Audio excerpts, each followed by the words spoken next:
This is the plaintiff, Brenda Osborne. She says she hired the defendant to do some repair work to the mobile home she lives in, and the guy has given her nothing but the runaround. He is totally untrustworthy because he only showed up to work sporadically, and she's here suing him for the return of the $840 she's owed. This is the defendant, Dale. He says he started working on the plaintiff's mobile home. Then she ran out of money, tried to cancel the entire job, and asked for a full refund. He has to pay his guys and isn't giving her a refund. He's accused of not finishing up. The defendant has filed a countersuit for $1,700, the remaining balance on the contract. All parties, please raise your right hands. Welcome back to the People's Court. Next case in the docket, the plaintiff says she hired the defendant to do some work in her mobile home and he screwed the job up royally. But the defendant says the woman ran out of money in the middle of the job and then tried to cancel the contract. Now she wants a refund? Please. It's the case of downwardly mobile. Thank you, Douglas. You're welcome, ma'am. Okay, Ms. Osborne, you own a mobile home and you needed some work done on it? Yes, ma'am. And how did you find the defendant to do that work for you? I put an ad on a Facebook selling wall. So tell me what happened. Well, one of his employees responded to the ad on the selling wall and said that he had a boss that might be interested in helping us out. So I contacted Dale and had him and one of his employees out to the mobile home to look at what needed to be done. And what was the estimate he gave you? $2,200. $2,200. Well, he started off with $3,000, and I knew that my husband was not going to agree to that. So I talked about. I was in a bad situation. I just had my foot amputated, and we had to. Oh, I'm sorry to hear that. Get the mobile home. Thank you. We had to get the mobile home ready to be able to move in. So there was a lot of stuff that I could have done because I knew how to, but I couldn't do because I physically couldn't do it because of my amputation. Okay. Mr. Dale? Yes. So you get contacted by the plaintiff and you guys settle on $2,200 to do what work? What was the scope of the work? I explained to her there was well over $10,000 worth of work. There was holes completely through this entire mobile home. All the drywall had to be ripped out. We had to go and buy tarps to tarp the roof because it was just running water completely through the mobile home.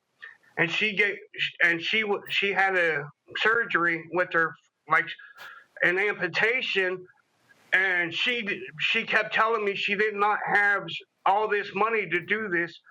So I told her, I was like, if I want to help you. I felt sorry for you she came to my house.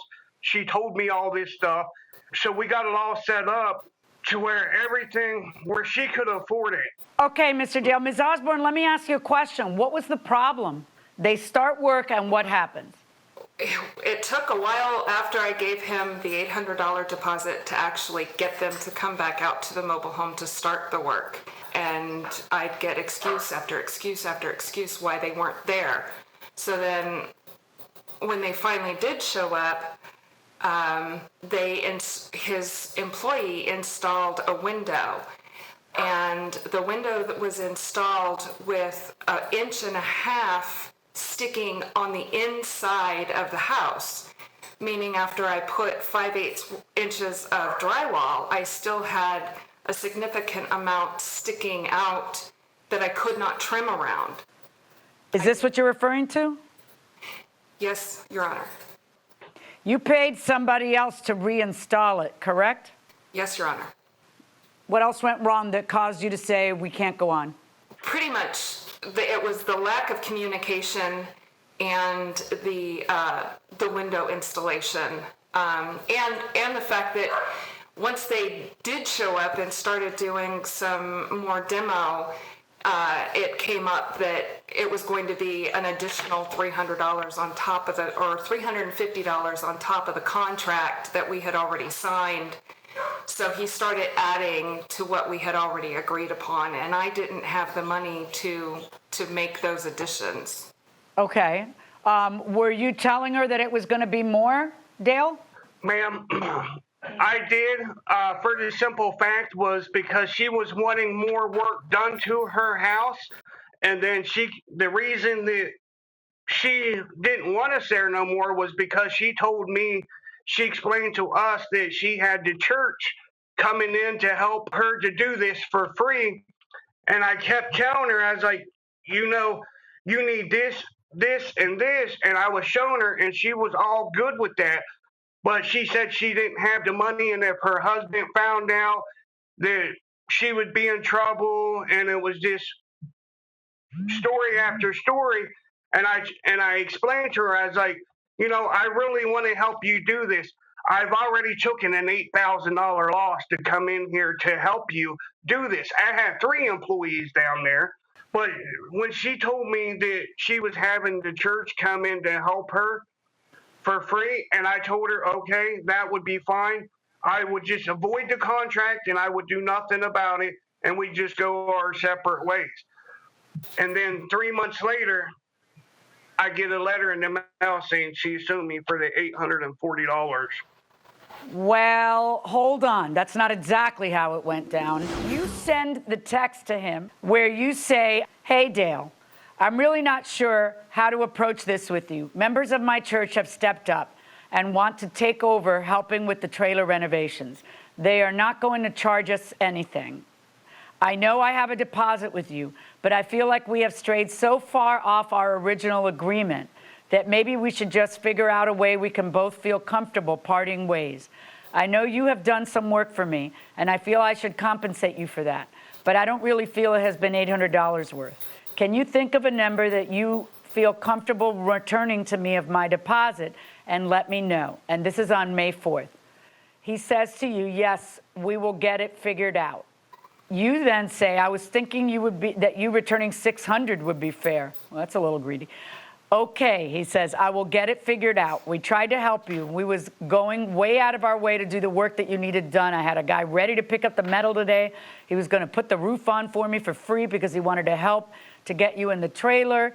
I had it set up. I was able to get 1,500 square feet of laminate floors for there, but it's fine. I don't usually give any deposit back, but I will have something figured out.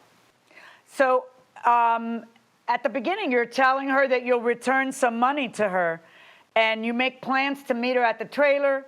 Then you tell her to come to your house. Then she gets a little testy because she had been waiting for you at the trailer. And then at 9 o'clock on May 7th, she says, I'm still with workers at the trailer. How late is too late for somebody to stop by to get my money? And then you've kind of had it already with her, and you decide that you're going to keep all of it. But really, all she had done is just send you a few texts saying, I've been waiting for you for hours. Exactly. The distance from where she had her mobile home is like an hour and 45 minutes, almost 2 hours from Columbus. So I would drive there after 5 o'clock in the evening and work until 1, 2, 3 o'clock in the morning. And tell me the work you guys did get done.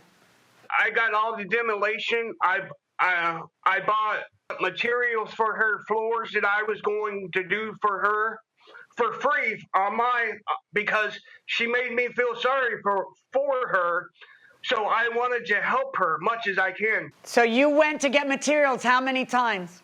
I went 4 different times to Columbus to get windows for her.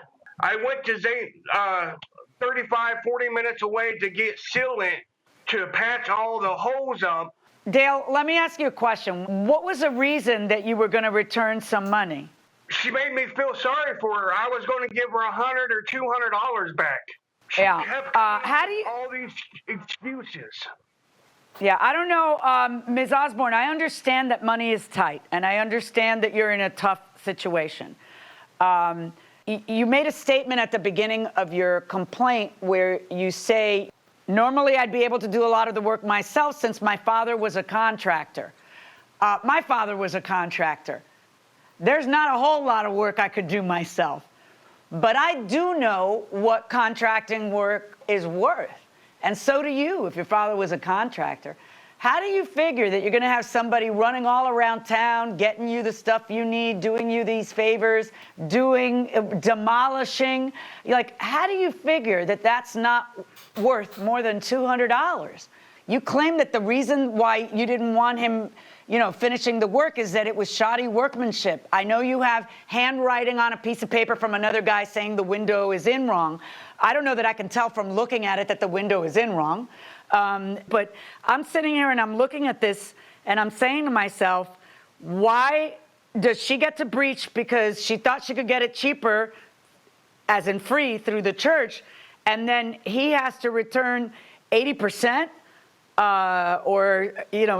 No, I don't think so. I think their time is worth money, and I believe that he's entitled to keep the money. And I'm not going to order him to return any of it. So I really wish that you hadn't been testy in that text to him. I realize that it's unprofessional to keep you waiting all that time. But, he's getting texts from you saying, I'm here with the other workers. So you're there anyway. And he kind of feels like he got taken advantage of. And I'm not going to order him to return any money. Verdict for the defendant. So the defendant prevails in this case. The plaintiff does not get any money, that $800. She does not get that back. Let me talk to her right now. Ms. Osborne, number one, how do you feel about the judge's decision? I'm a little disappointed, but she made her decision, and I'll have to stand by it. How is the motorhome? Are you in there now? Is that where you are? And how do we are in there now. It is beautiful. It's lovely. I'm very happy with it. All right, very good. Sorry about your surgery. I hope things work out well for you. Thank you. Dale, how do you feel about? I know you felt sorry for Ms. Osborne, but I bet you were surprised when she sued you, weren't you? Yes, I was really surprised about that because I spent a lot of hours and time, and she said the church was going to help, so she just wanted to call it quits. Well, you get to keep the money, so congratulations. You have prevailed. So let's see what the judges think now. Here is another session of After the Verdict.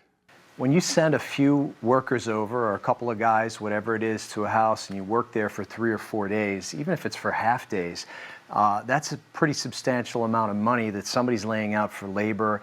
This was, at least he said, like a $10,000 job, and he had I don't know that it was. I do know that he felt sorry for her and he was trying to help her. I do know that because he got many things donated. Even if you bid the job for way less than appropriate, you still have to do it in a competent manner and a timely manner at the end of the day. Right.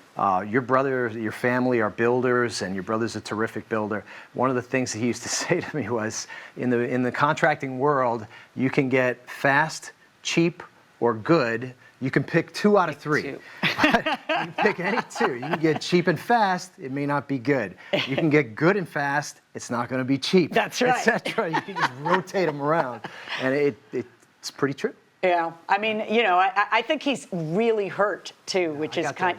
I got that impression that it was more than just business. He kind of put his heart into it. Yeah, he kind of put his heart into it. Running all over the place trying to pick up parts and windows and who knows what else. Yeah. Okay, guys, that's going to do it for this session of the People's Court. Stay safe, stay well, wear a mask maybe outside, and we will see you next time.